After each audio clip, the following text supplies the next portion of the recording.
Tahun 1990-an, Aljazair terjerembab dalam kancah perang saudara. Itu terjadi setelah militer menghalangi gerakan Partai Pembebasan Islam atau FIS yang hendak mengambil alih kekuasaan. Saat itu, FIS adalah partai pemenang pemilu. Di antara kelompok yang bangkit melawan pemerintah adalah Al-Jamaah Al-Islamiyah Al-Musallahah atau yang juga dikenal dengan GIA. Kelompok ini merupakan salah satu faksi terbesar mujahidin pada era jihad melawan rezim sekuler Aljazair dalam kurun 1995 hingga 2000. Sayangnya, jamaah ini berubah menjadi kelompok bersenjata yang berlaku serampangan dalam menerapkan kaidah takfir. Kaidah yang dimaksud adalah barang siapa yang tidak mengkafirkan orang kafir, otomatis juga dia telah kafir. Dengan ganas, mereka membunuh anak-anak, wanita, dan orang tua para polisi dan tentara rezim sekuler Aljazair. Alasan mereka sederhana, para polisi dan tentara itu adalah orang-orang kafir. Sedangkan anak-anak, istri-istri, dan orang tua mereka tidak mengkafirkan famili mereka yang telah divonis kafir tersebut. Tidak hanya itu, GIA juga terpengaruh faham yang menghalalkan pembunuhan dan perampasan harta masyarakat awam kaum muslimin yang tidak mau bergabung dengan mereka. Banyak ulama, komandan mujahidin, dan sejumlah tokoh Islam yang mereka bunuh karena dianggap telah kafir dan tidak sejalan dengan pemahaman mereka. Buah dari sikap ekstrim dalam masalah takfir ini pada akhirnya melahirkan sikap trauma dan salah faham umat terhadap aktivis Islam. Jatuhnya korban jiwa yang disebut-sebut mencapai 100.000 jiwa selama konflik menjadi harga yang sangat mahal untuk dibayar. Eksperimen jihad untuk menggulingkan rezim sekuler Aljazair pun berujung pada kegagalan. Buku ini merupakan rangkuman testimoni Abu Mus'ab As-Suri, seorang ideolog jihad terkemuka asal Suriah yang pernah menjadi saksi hidup tragedi di negeri bekas jajahan Prancis tersebut. Karenanya, buku ini syarat pelajaran berharga. Jangan sampai kaum muslimin jatuh ke dalam lubang kehancuran yang sama untuk kesekian kalinya. كالريح تقتلع الحياة كالموت يأتي بسم الله الرحمن الرحيم. Assalamualaikum warahmatullahi wabarakatuh. Alhamdulillahirabbil alamin. Wassalatu wassalamu ala asyrafil anbiya wal mursalin wa ala alihi wa ashabihi ajmain. Asyhadu an la ilaha illallah wahdahu la syarikalah wa asyhadu anna Muhammadan abduhu wa rasuluh. Usikum wa iyaya nafsi bi taqwallah faqad fazal muttaqun. Saudara-saudara yang saya hormati, alhamdulillah kita dipertemukan Allah. Mudah-mudahan kajian pada pagi hari ini bermanfaat buat kita semua, khususnya buat aktivis jihad di Indonesia. Karena sebenarnya buku ini itu buku lama sekali. Ditulis ulang oleh beliau menulis awal buku ini tahun 1997 pada saat jihad di Aljazair masih berlangsung, tapi tulisan beliau itu hilang. Jadi karena beliau pada waktu itu pulang ke Afghanistan, tulisan beliau ini hilang, kemudian ditulis ulang. Kenapa hilang? Karena pada waktu itu Afghanistan diserang oleh Amerika dan buku yang beliau tulis termasuk salah satu yang dibakar. Ini diceritakan beliau di depan sini. Nah, saudara-saudara sekalian, tapi kenapa buku lawas ini penting? Karena memang Aljazair ini menjadi model untuk yang oleh orang barat disebut sebagai war on terror. Bagaimana perang melawan teroris yang paling efektif Itu eksperimen Al-Jazair ini sekarang menjadi contoh, dan itu dipakai sampai hari ini. Nanti akan saya buktikan ya, insya Allah. Nah, kemudian kenapa juga buku ini menarik? Karena ini ditulis oleh pelaku langsung, namanya Syekh Abu Mus'ab As-Suri, yang saudara-saudara semuanya sudah paham siapa beliau. Salah satu mega karya yang beliau tulis adalah Dakwah Muqawamah yang 1300 halaman, yang sebagian sudah diterjemahkan juga dan diterbitkan oleh Jazirah, judulnya Perjalanan Gerakan Jihad. Dan dalam persoalan Al-Jazair ini, beliau ini orang yang sangat berkompeten, karena beliau menjadi rujukan, termasuk anggota redaktur di majalah Al-Ansor, yang itu adalah majalah resmi dari Jamaah Islamiyah Musallahah yang terbit di London. Ada dua redaktur senior pada waktu itu, satu adalah beliau Syekh Abu Mus'ab As-Suri, dan yang kedua adalah Abu Qatadah Al-Falistini, yang alhamdulillah beliau sampai sekarang Abu Qatadah masih hidup dan berjihad di Suriah.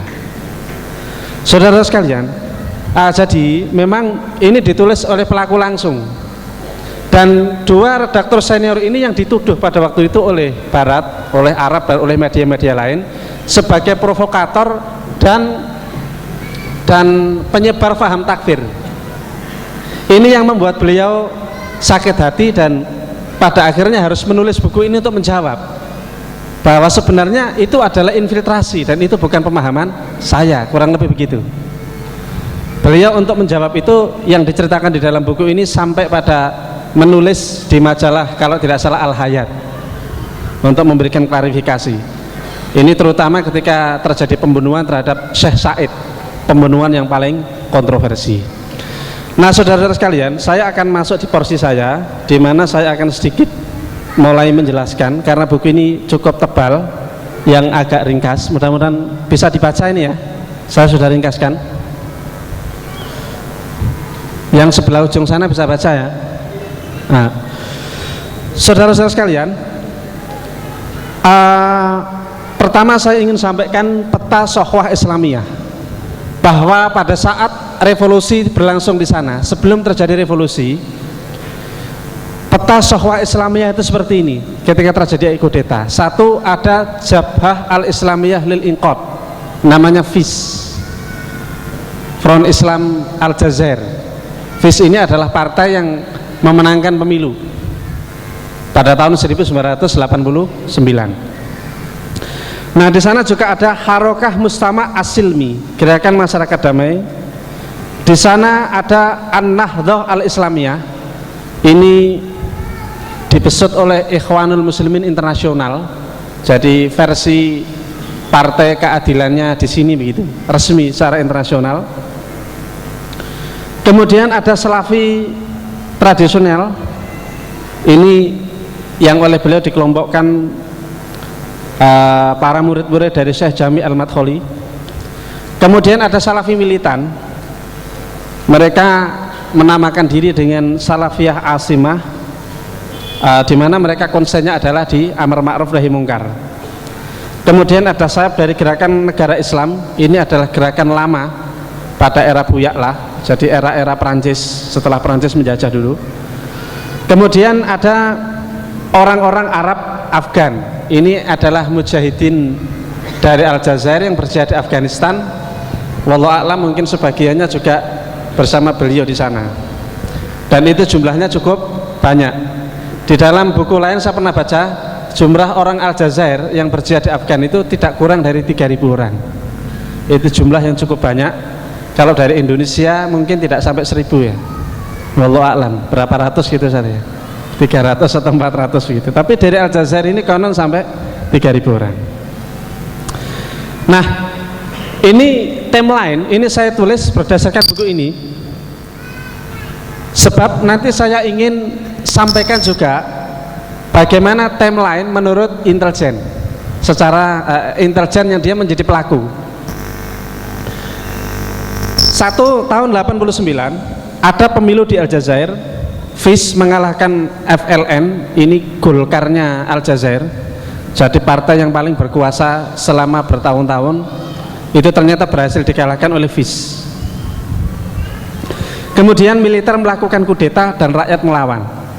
Ringkasnya begitu.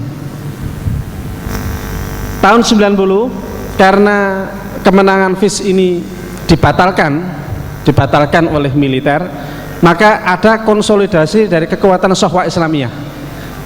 Peta yang tadi saya sebut di awal, kekuatan-kekuatan Syahwah Islamiyah yang bermacam-macam itu, dan mungkin kalau antum lihat di sini juga hampir ada semua aliran itu ya. Itu kemudian melakukan konsolidasi. Mereka melakukan perlawanan, tapi belum teratur. Nah, yang menarik bahwa Presiden Aljazair pada waktu itu dibunuh oleh mujahidin. Tahun 91, Qori Said ini alumnus Afgan. Nanti kita tanya ke beliau kenal apa tidak. Ini mendeklarasikan senyap-senyap. Jadi kalau kita lihat di berita munculnya 93, tapi 91 itu sebenarnya menurut Syekh Asuri, beliau sudah menyampaikan berdirinya Jamaah Islamiyah Musalahah, ya, di mana sebagian anggota majelisnya,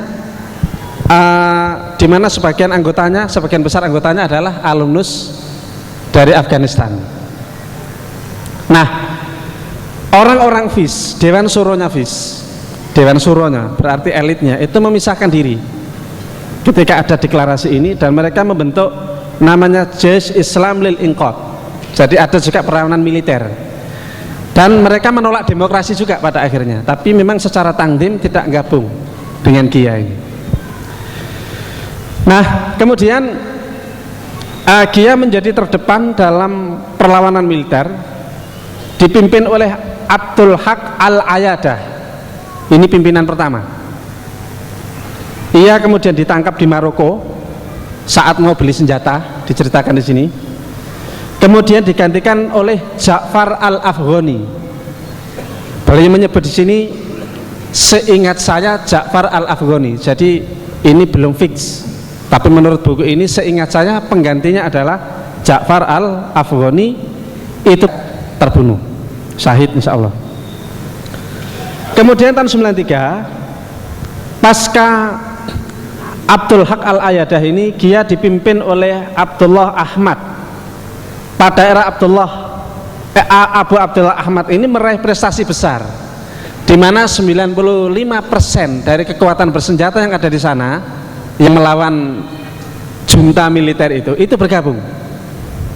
Ini satu peristiwa yang langka. Jadi ada banyak tandem, tapi berhasil bersatu. Itu tahun 93 di bawah pimpinan Abu Abdillah Ahmad.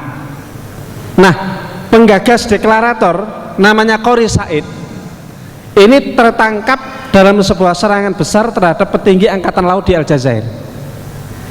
Beliau ditangkap, kemudian dipenjara. Beberapa bulan kemudian beliau ini kabur bersama lebih dari 700 tahanan dari penjara ibu kota. Ini saya tandai karena ini nanti penting ya. Jadi Qori Said tertangkap, dan pada akhirnya ada satu masa di mana 700 tahanan itu lari dari penjara. Beliau menceritakan bagaimana larinya 700 orang itu ternyata mudah sekali. Jadi ada semacam pembiaran. Kayaknya ini orang-orang biar keluar begitu. Ini ada upaya, ada semacam pembiaran menurut beliau. Tapi nanti bisa kita konfirmasi dari sumber intelijen. Nah, kita lanjut. 94, Qori Said ini berhasil menyatukan faksi-faksi mujahidin dan akhirnya dibunuh secara misterius. Jadi Qori Said ini berhasil menyatukan faksi mujahidin dan pada akhirnya dia dibunuh secara misterius. Abu Abdillah Ahmad menjadi pemimpin baru Gia hasil persatuan, dan ia juga dibunuh secara misterius di akhir tahun 94. Ini masa-masa kejayaan Gia di mana dia mendapatkan dukungan 95% lebih. Akhir 94, Abu Abdurrahman Amin ini terpilih menjadi Amir Gia. Nah, ini mulainya ini. Abu Abdurrahman Amin namanya ini. Beliau ini tokoh yang paling kontroversi, dan sejak era beliau ini banyak polisi-polisi yang aneh. Satu, mengancam bunuh terhadap rakyat sipil yang dinilai pendukung tauhid. Jadi rakyat-rakyat sipil yang ini pendukung tauhid, ini pendukung tauhid, dibunuhin. Ini pada era beliau. Kemudian keluar juga fatwa mati buat keluarga aparatur negara, baik wanita maupun anak-anak. Siapapun kalau itu istrinya pejabat, anaknya pejabat, itu halal darahnya. Itu pada era beliau. Kemudian menjadikan sipil yang bekerja sama dengan pemerintah sebagai target utama. Kemudian sering sekali dalam setiap majelis itu melakukan vonis kafir. Ini pada era Abu Abdurrahman Amin. Sehingga oleh Syekh Abdullah As-Suri ini disebut, Abu Abdurrahman Amin ini berhasil mengubah kompas dari yang mujahidin sudah bersatu di bawah koordinasi persatuan GIA sebelum 94 itu, yang melawan tauhid pada waktu itu, berhasil diubah kompasnya menjadi memerangi sipil. Dan yang paling menarik, operasi yang sering dilakukan itu adalah justru di basis-basisnya FIS, basis-basis militannya Islam. Ini pada era Abu Abdurrahman. Tahun 95 ini ada satu peristiwa yang menggegerkan, ditulis panjang oleh beliau di sini, termasuk bagaimana perdebatannya dengan Syekh Abu Qatadah Al-Falastini. Ada pembunuhan tokoh penting namanya Muhammad Said, Mujahid Abdul Wahab dan lain-lain.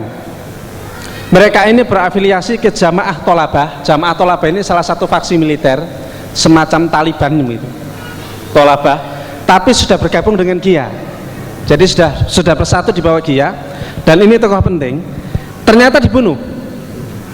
Ini menggegerkan orang-orang termasuk di London yang pada waktu itu menjadi markas terbitnya Al-Ansor, buletin resminya GIA. Syekh Abu Qatadah Al-Falastini mengecam, tokoh-tokoh mengecam. Tapi kenapa? Karena memang GIA menyatakan tidak membunuh. Tapi kemudian setelah terjadi kecaman, ada pengakuan bahwa memang kamilah yang membunuh. Alasannya apa? Karena melawan pemimpin, berkonspirasi akan menggantikan pemimpin, atau apa alasannya begitu, sehingga halal darahnya keluar dari jamaah dan dibunuh.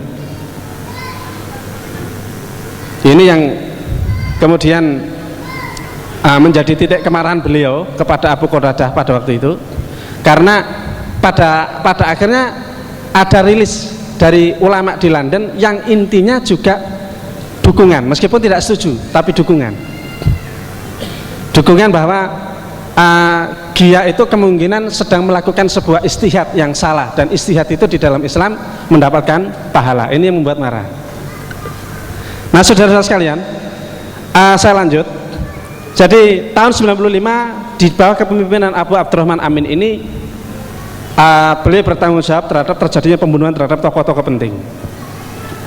Nah, di dalam buku ini juga diceritakan, saya sebutkan 3 sampel aja kesaksian penting dalam buku Balada Jihad Al-Jazair ini. 1, misteri komunikasi telepon Al-Jazair London. Jadi tadi kenapa sampai muncul dukungan dari Al-Ansor, ternyata ada penjelasan-penjelasan lewat telepon. Dulu belum ada WhatsApp, belum ada Android, belum ada sosmed seperti sekarang, jadi telepon gitu. Dari Al-Jazair ke London, ini dari orang yang sebenarnya juga tidak begitu jelas begitu, dan itu menimbulkan sebuah persepsi. Akhirnya terjadilah dukungan. Nah, apakah ada pola seperti ini? Sekarang hari ini lebih canggih dengan adanya sosmed. Ini kan sebenarnya kalau mau dibahasakan itu, orang yang di London ini sebenarnya sedang terpenjara oleh realitas yang ada di Al-Jazair, tapi bisa mengeluarkan fatwa dan lain-lain gitu. Karena apa? Karena komunikasi telepon yang sebenarnya ini tidak jelas sumbernya dari mana. Disebut ternyata setelah ditelusur, banyak sekali sumber-sumber telepon itu justru dari kantor intelijen. Nanti silakan dibaca sendiri. Kemudian poin yang kedua di buku ini dijelaskan, ada juga soal kejanggalan pengangkatan Amir Abu Abdurrahman Amin ini.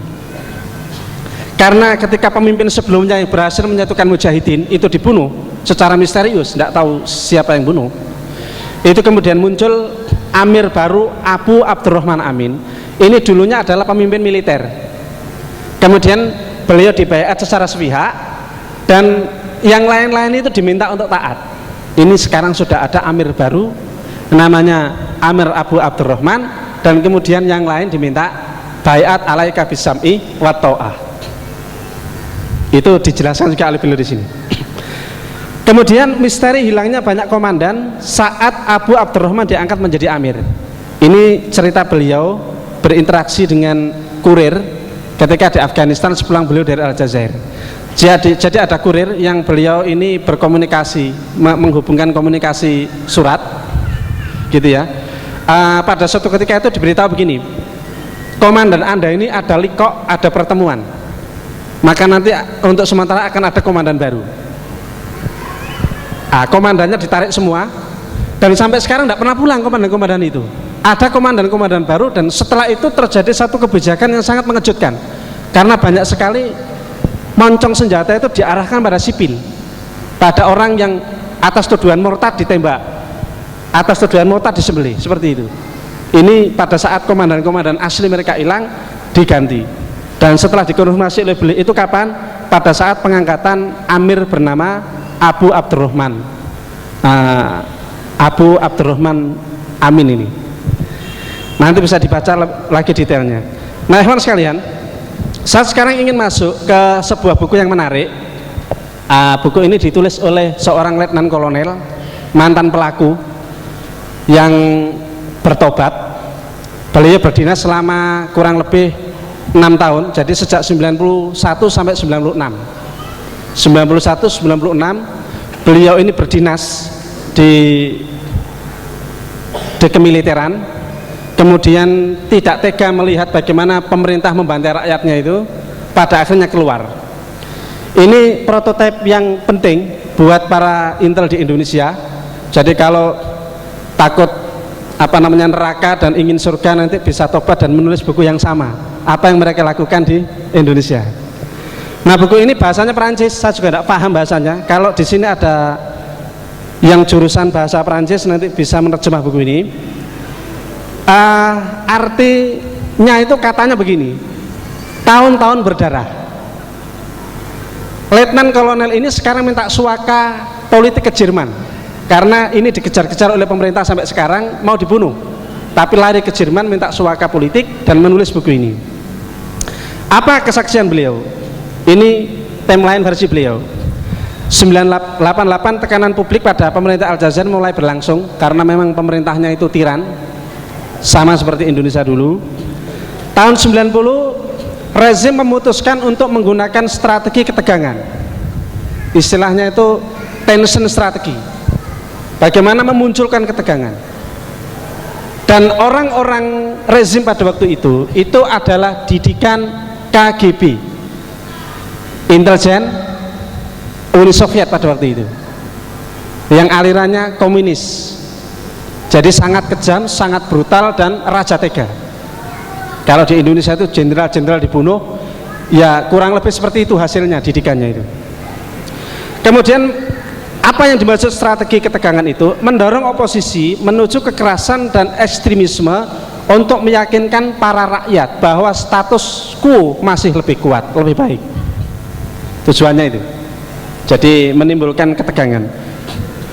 Februari 92, sebulan pasca kudeta terhadap FIS, militer mengkudeta ini, DRS, ini lembaga intelijennya Perancis, mulai mengembangkan rencana untuk mengalahkan pemberontakan dengan cara mendiskreditkan mereka dan merusak dari dalam, infiltrasi. 3 mastermind strategi intelijen, salah satunya ini Jenderal Smain Lamari. Ini beliau tulis. Yang nulis tadi adalah Letkol Samrowi. Ini tadi saya sudah tunjukkan Ustadz Mas'ud, tapi tidak berhasil. Beliau diwawancari juga oleh televisi Al Jazeera. Namanya Samrowi, wajahnya kayak Jawa, namanya juga kayak Jawa, tapi ini orang sana, bisa bahasanya bahasa Arab. Nah, ini Kepala Departemen Pusat Spionase dan Keamanan Nasional atau DRI, pusat spionasenya namanya DRI ini, beliau mengatakan saya siap untuk mengeliminasi 3 juta rakyat Aljazair jika perlu untuk mempertahankan tatanan dari ancaman kelompok Islam. Bahasanya, bunuh 3 juta pun saya siap untuk melanggengkan rezim. Ini didikan Soviet. Saya lanjut. Yang kedua adalah Jenderal Muhammad Medin. Ini kepala DRS sejak 90 sampai sekarang. Jadi kepala intelijennya di Aljazair itu, yang dulu yang menjadi mastermind pembantaian rakyatnya itu sampai sekarang masih menjabat.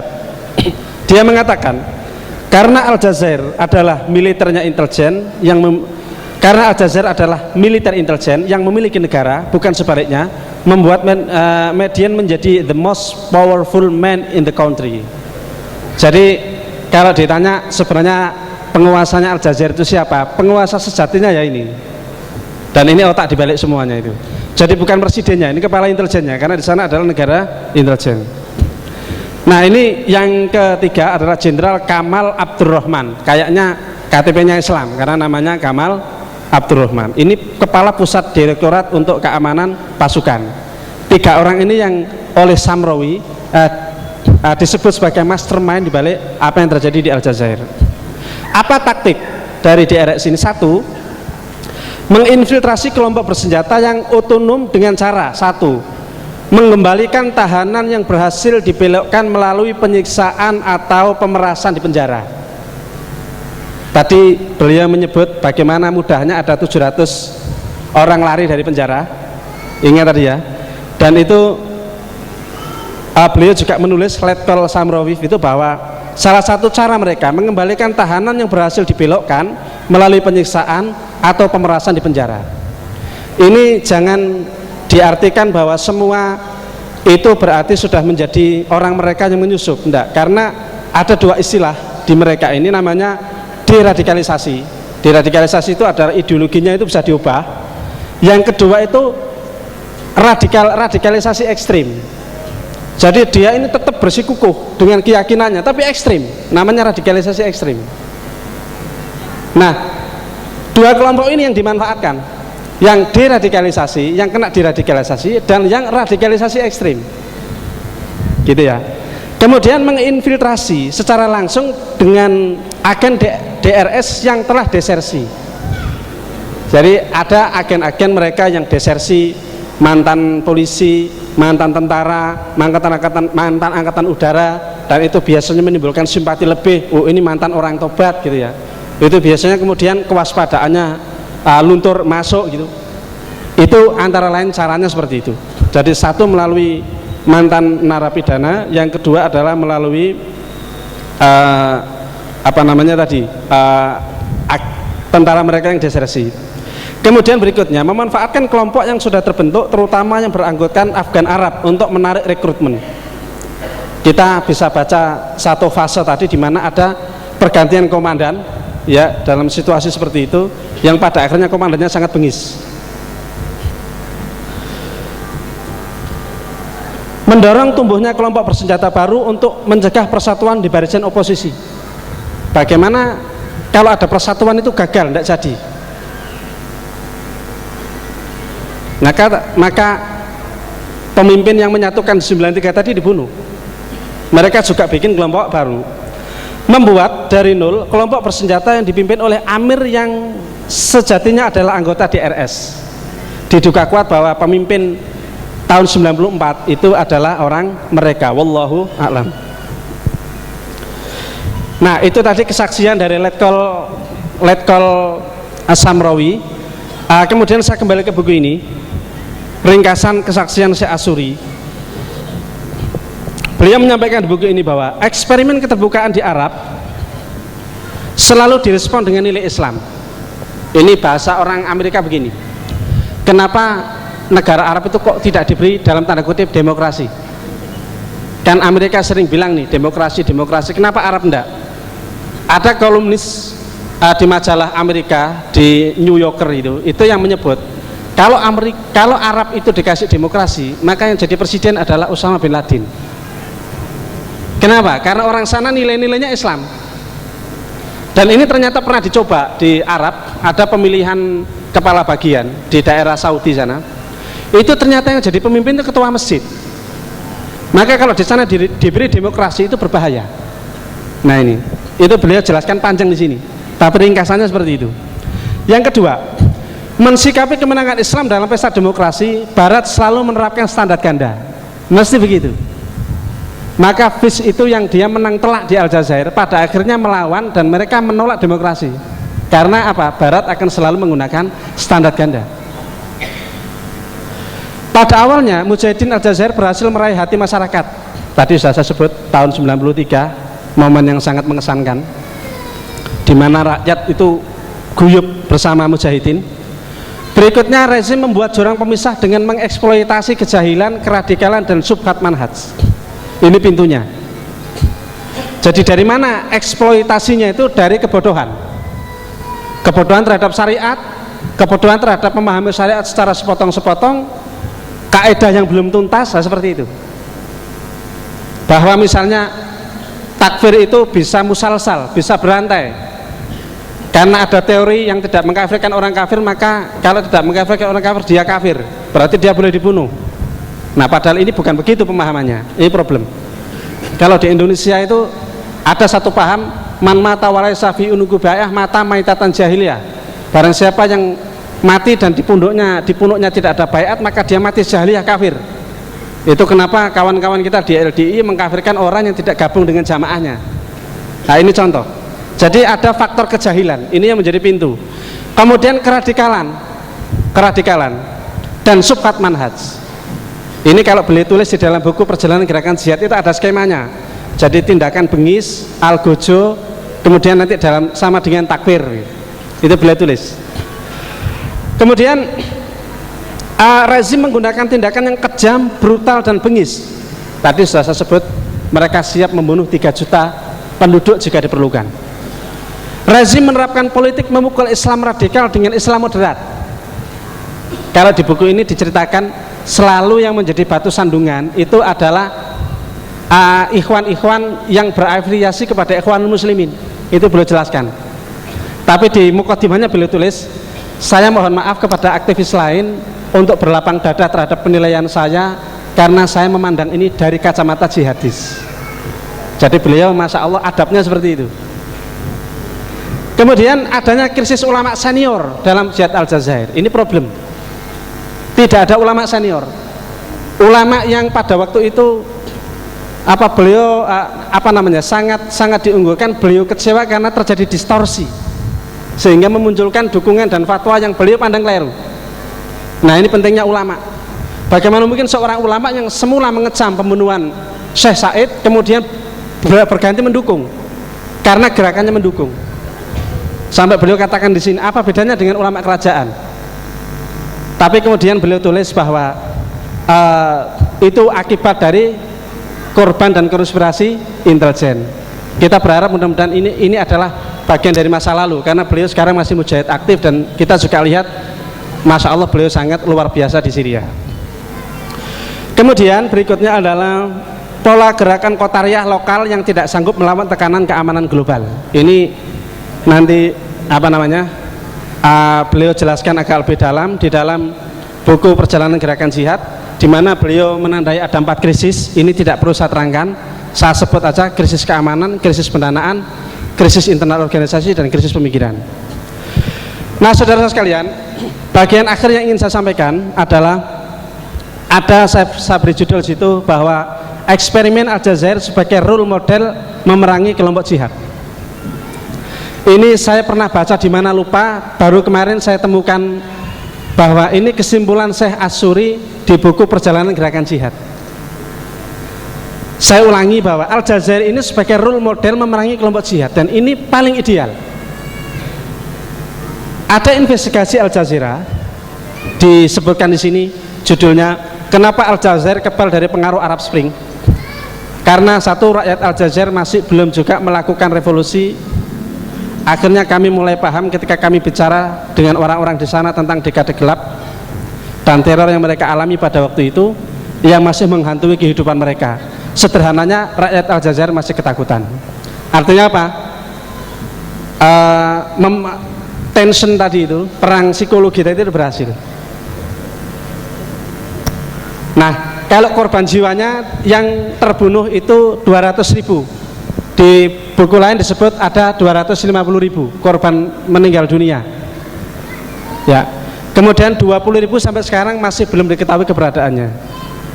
Nah, saudara sekalian, ini saya sampaikan rekomendasi dari Rand Corporation, David Aaron, sebagai sebuah contoh betapa memang rekomendasi-rekomendasinya itu mirip belajar dari Al Jazair. Satu, David Aaron ini menulis untuk Departemen Pertahanan Amerika, dia di Rand Corporation.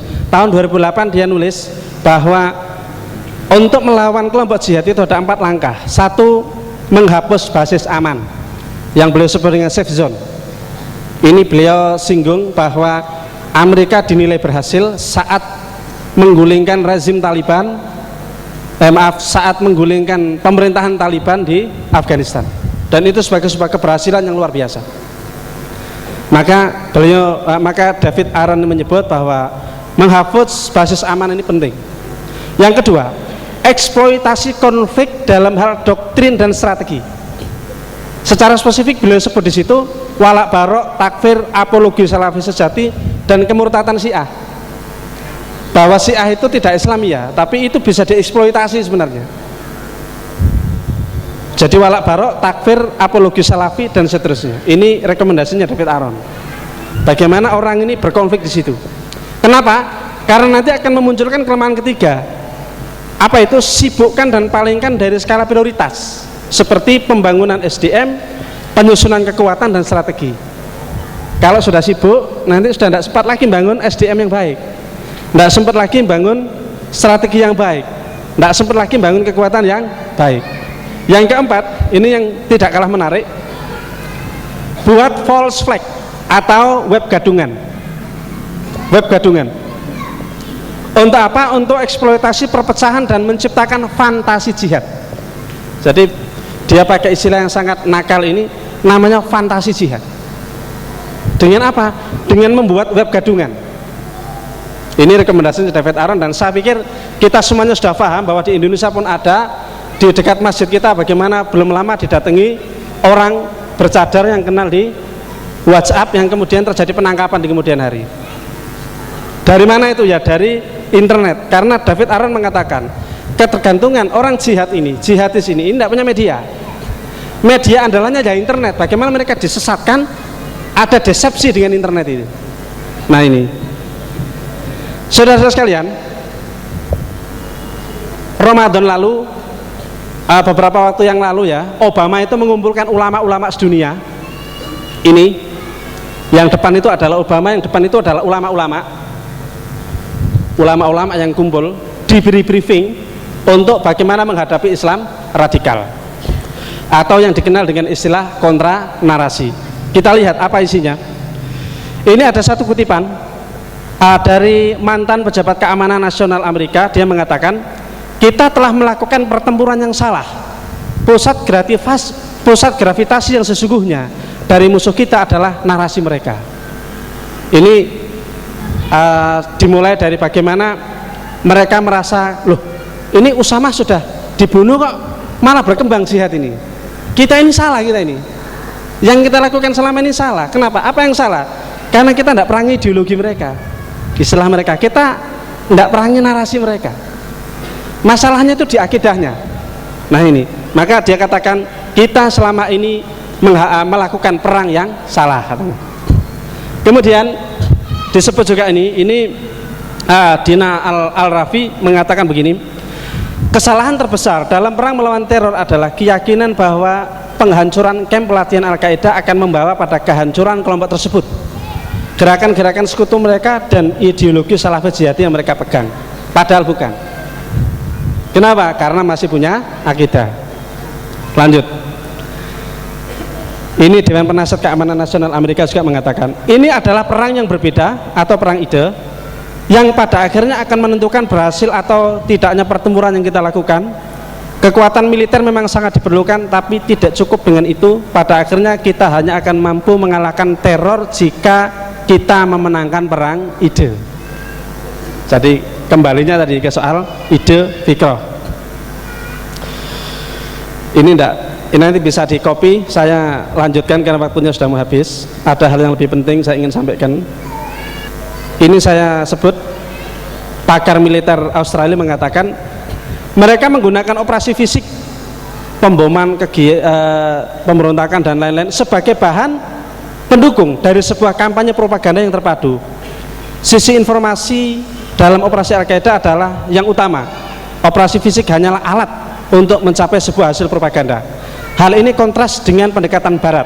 Kita biasanya merancang operasi fisik, melakukan operasi, baru cari dalil. Jadi kalau umat Islam itu punya akidah dulu, baru menjalankan akidahnya. Kalau mereka itu yang penting disikat dulu, baru cari alasan. Ini ditulis oleh pakar militer mereka sendiri. Nah, narasi jihad yang mereka maksud itu apa? 4 ini loh. 1, Islam diserang oleh pasukan salib yang dipimpin oleh Amerika, dan ini oleh mereka dinilai berhasil. Kelompok jihad ini berhasil menyampaikan ke masyarakat bahwa yang ada sekarang ini adalah perang salib. 2, para jihadis yang oleh Barat disebut sebagai teroris membela umat Islam dari serangan tersebut, jadi pahlawan. Ketiga, aksi yang mereka lakukan dalam rangka membela Islam dilakukan secara proporsional, adil, dan terlegitimasi oleh dalil agama syar'i. Yang keempat, tugas bagi muslim adalah mendukung, dan 4 hal ini dinilai oleh mereka berhasil. Maka mereka melakukan kontra narasi, namanya ini kontra narasinya. Apa itu? 1, merusak citra para jihadis sebagai pembela umat Islam. Antara lain yang selalu dieksploitasi adalah korban dari warga sipil. Maka jarang heran kalau melihat di tayangan televisi ada upaya-upaya untuk pencitraan negatif terhadap kelompok pejuang, ya. Bahkan ISIS yang di negaranya itu kontroversi, tidak disukai oleh banyak mujahidin, itu di sini disamaratakan semuanya bahwa yang jenggotan-jenggotan semuanya ini adalah ISIS.